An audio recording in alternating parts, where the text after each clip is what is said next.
Doomsday Clock. It's basically a sequel to Watchmen, one of the most respected and untouchable comics ever made. So the moment DC announced they were bringing those characters into the main universe, fans were already split. Some were excited to see what would happen, others felt like this was something that should have never been touched in the first place. Doomsday Clock was meant to be a massive crossover, bringing the world of Watchmen into the main DC universe. That sounds insane, in a good way. You've got characters like Dr. Manhattan interacting with Superman, Batman, and the rest of DC. It was marketed as something big, something important, something that would reshape everything. But the moment people understood what it was really doing, mixing two completely different types of storytelling, a lot of fans already felt something was off. The biggest issue people had is simple. Watchmen was never meant to be part of a larger superhero universe. It was written as a critique of superheroes, not a celebration of them. Dr. Manhattan already represented the idea of an all-powerful being detached from humanity. The world of Watchmen is broken on purpose. It asks questions, it challenges the idea of heroes, and it leaves things unresolved. So when Doomsday Clock steps in and basically says, what if Superman existed and made things better, it feels like it misses the entire point. The original Watchmen story leaves you with questions. Was Ozymandias right? Does the truth even matter? What did Dr. Manhattan mean at the end? But here, a lot of those ideas get turned into clear, direct answers. The story simplifies things. It shifts from this is complicated and uncomfortable to something more like this is the answer. And for a story like Watchmen, that takes away a lot of what made it powerful in the first place. Another issue is how the characters are used. Some Watchmen characters show up, but they don't always feel important. At the same time, new characters are introduced, but they don't leave much impact either. Even big names like the comedian feel underused. So instead of feeling like a deep crossover, it sometimes feels like pieces are just being moved around without real weight behind them.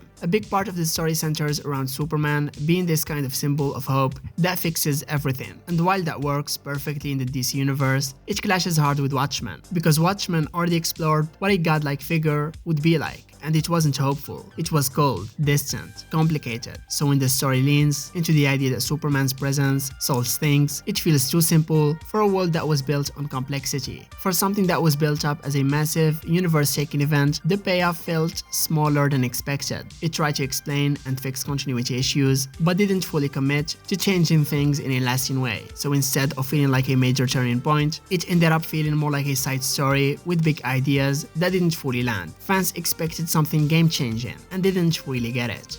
Green Lantern dates a 13-year-old. The story here starts off in a way that honestly isn't that weird at first. Arisia is introduced as a young member of the Green Lantern Corps. She's basically a teenager by human standards, and she develops a crush on Hal Jordan. Hal treats her like a kid, even calling her something like little sister, and keeps things respectful. Up to that point, it's just a one-sided, innocent crush, nothing unusual. But then the story decides to take that idea way further than it ever should have gone. Arisia uses her power ring to artificially age her body into that of an adult. So physically, she now looks grown, but mentally, she's still the same character. The comic tries to smooth it over by saying things like her species ages differently, or that she's technically of age for her kind. But none of that really fixes the core issue. It just feels like the story is trying to justify something that already feels off. This is where things become fully controversial. Instead of firmly rejecting her, Hal actually enters a relationship with her. Even the comic itself seems unsure about it at times, with Hal worrying about how it looks. But instead of stopping, the story just moves forward like it's normal. And that disconnect between what's happening and how it's treated is what makes it so unsettling. Other characters don't really push back, and the relationship is mostly treated like a normal romance. There's no serious consequences, no deep reflection, nothing that really addresses how weird the situation is. So instead of feeling like a complex or risky storyline, it ends up feeling tone deaf. Readers were basically left to process it on their own, and most of them didn't like what they saw. This moment is still brought up whenever people talk about controversial comic decisions because it feels like such a clear misstep. It affects both characters in a negative way. Hal comes off badly, and Arisia's character gets reduced to this storyline. DC later tried to fix things with retcons, but the damage was already done.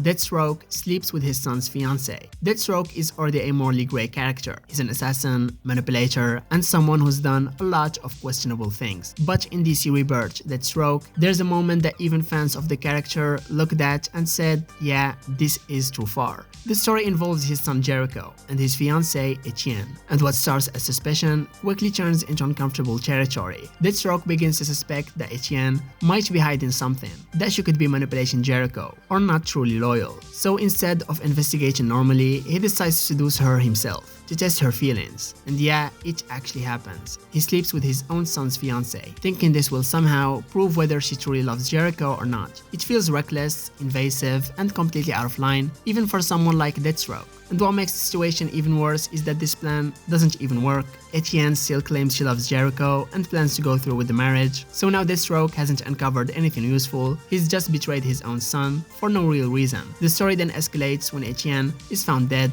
right before the wedding, which only adds more chaos and suspicion to an already messy situation. This wasn't the first time Deathstroke was written in a controversial way. When it comes to relationships, fans immediately compared it to older stories, especially ones where he was implied to have inappropriate relationships before. Even for a villain, there's usually a sense of logic or code behind their actions, but this decision felt unnecessary in the worst way. It doesn't deepen Deathstroke, it doesn't meaningfully develop Jericho, and it doesn't add anything strong to the story. It just leaves readers uncomfortable and questioning why it was written that way in the first place.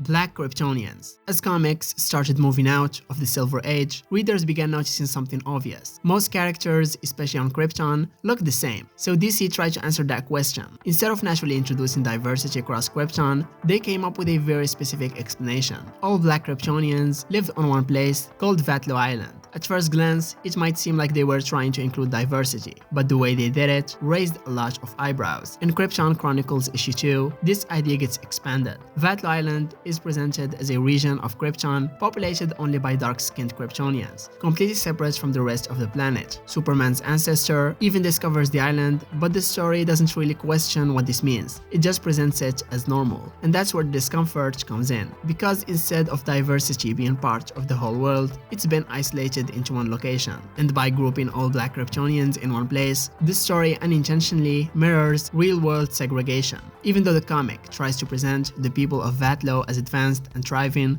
the fact that they are completely separated from the rest of Krypton creates a weird message. It feels like a workaround to avoid integrating diversity into the main population. To be fair, this came from a different era of comics, where writers were trying, sometimes awkwardly, to respond to criticism about lack of representation. Instead of fully reimagining Krypton as a diverse society, they chose a simpler but flawed solution. At the time, it might have been seen as an attempt to acknowledge diversity, but looking back, it clearly shows the limitations of how these topics were handled back then. I mean, there was also a Black Lois Lane at one point.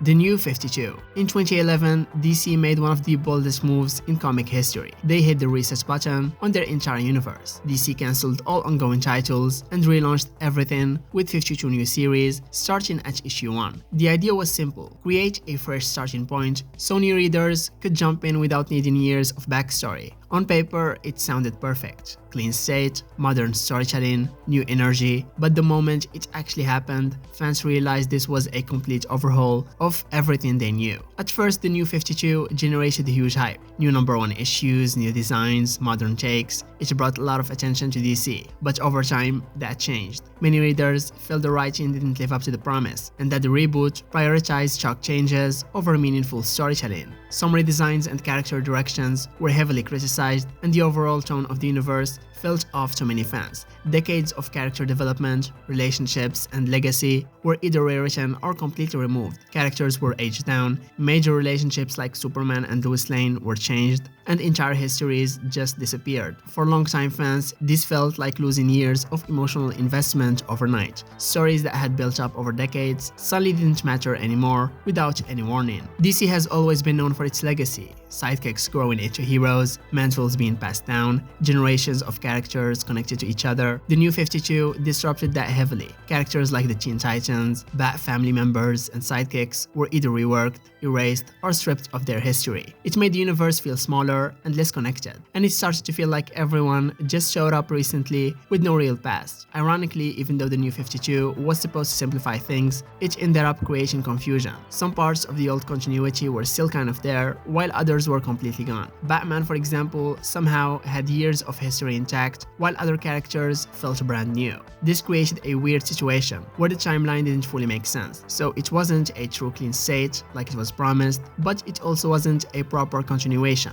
That inconsistency made it harder, not easier, for readers, old or new, to follow. Even years later, the New 52 still affects how people see DC. It introduced this idea that nothing is permanent, that any story, any character, any relationship can just be reset at any time. And that changed how some fans engage with comics. It made people more cautious about getting attached because they've seen how easily everything can be erased.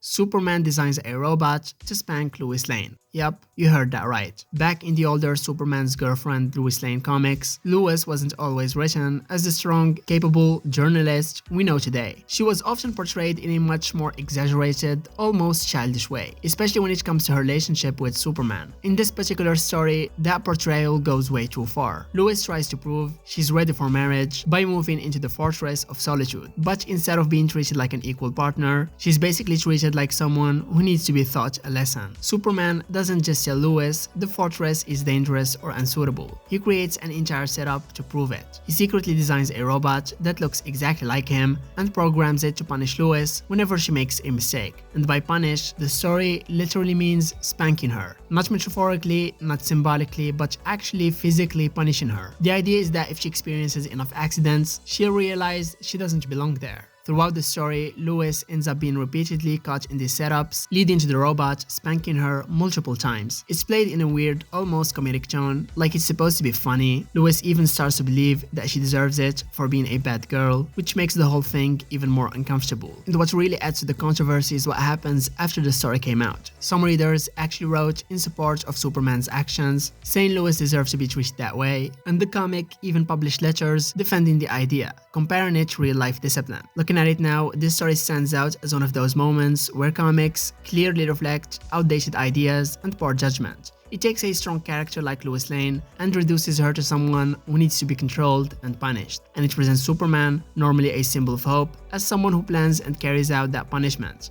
Cinder kills sex offenders with more sex. For a short time, the Teen Titans series shifted away from its usual team of young heroes and focused on Deathstroke and a team of villains. This was already a big tone change. Less hero story, more anti-hero and more gray territory. But within that shift, one character stood out, and that's Cinder. Cinder's origin is where things take a serious turn. The story reveals that as a child, she was abused by her uncle, and that trauma becomes the foundation of her character. On its own, this isn't necessarily a bad idea. Comics have tackled serious issues before, but the way it's handled here is what people had a problem with. Instead of exploring that trauma in a thoughtful or meaningful way, the story uses it mainly to justify her extreme actions later on. What really made this storyline infamous is how Cinder gets revenge. She tracks down sex offenders, seduces them, and then during the act, turns part of her body into molten lava and kills them in an extremely graphic way. Yeah, that's the part where most readers just stopped and went, what is this? The idea itself feels explicit and bizarre for no reason, especially because the story never really explains why it had to be done this way. It turns what could have been a serious revenge story into something that feels more like shock value than actual storytelling. You can tell the writers were trying to say something about trauma, revenge, and the impact of abuse, but the execution completely undermines that. It comes off as clumsy and uncomfortable. The focus ends up being more on the shocking concept than on the character herself. So instead of people discussing the themes, they just talk about how weird and disturbing the whole thing is. This storyline takes a serious topic and handles it in a way that many readers found inappropriate or poorly thought out. It ends up feeling exploitative and unnecessary.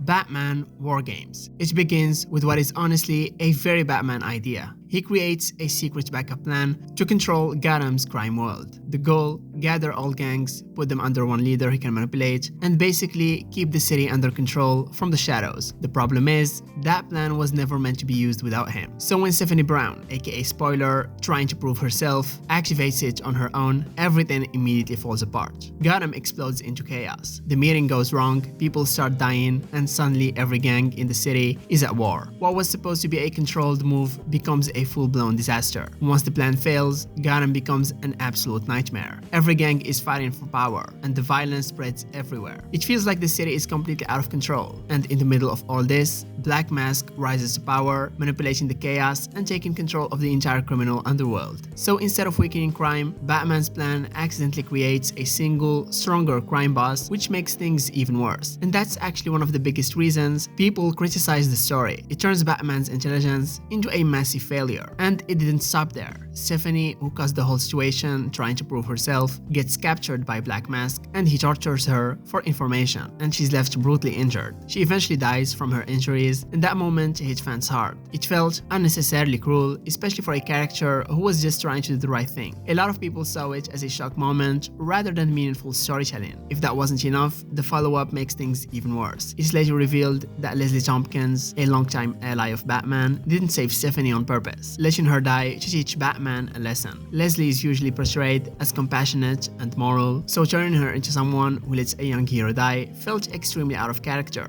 So what did you get? At the end of the day, everyone looks bad. Batman's plan causes chaos, Gotham gets worse instead of better, Stephanie dies in a brutal and arguably unnecessary way, and even trusted allies act out of character. And on top of that, fans later learned that Stephanie's death was planned from the start by editorial, which made it feel even more forced. The death of Jason Todd. Before a death in the family even starts, there's already tension around Jason Todd. It wasn't like Dick Grayson. He was more aggressive, impulsive, and honestly, harder to like for a lot of readers. And DC knew this. Jason wasn't connecting with fans, and instead of slowly fixing the character, they decided to do something different. They wanted a big moment, something shocking that would get attention. And that's where the idea for this story came in. DC didn't decide Jason's fate on their own. They let the fans vote. Readers could call a phone number and choose, should Robin live or should he die? And the result, it was insanely close. Jason lost by a very tiny margin, and that means fans literally chose to kill him. It became a real-world event, and that's part of why it's still talked about today. In the story, Jason tracks down his mother, which leads him straight into a trap set by the Joker, and what follows is one of the darkest moments in Batman history. Joker beats Jason brutally with a crowbar, then leaves him trapped in a building with a bomb. It's not a quick death, it's not a heroic death, it's painful and very Joker-like. Batman tries to save him, but he doesn't make it in time. The explosion goes off and Jason dies. This moment changed everything. Before this, Batman's stories had dark elements, but this pushed things further. Killing a main sidekick, especially in such a brutal way, was something DC had never done before. It made Gotham feel more dangerous, more unforgiving, and it also changed Batman himself. From that point on, there's always this weight on him, the idea that he failed to save his partner. The controversy here isn't just about Jason dying, it's about how and why it happened. Fans voted for it, the death was extremely violent, and it shifted Batman into a much darker tone.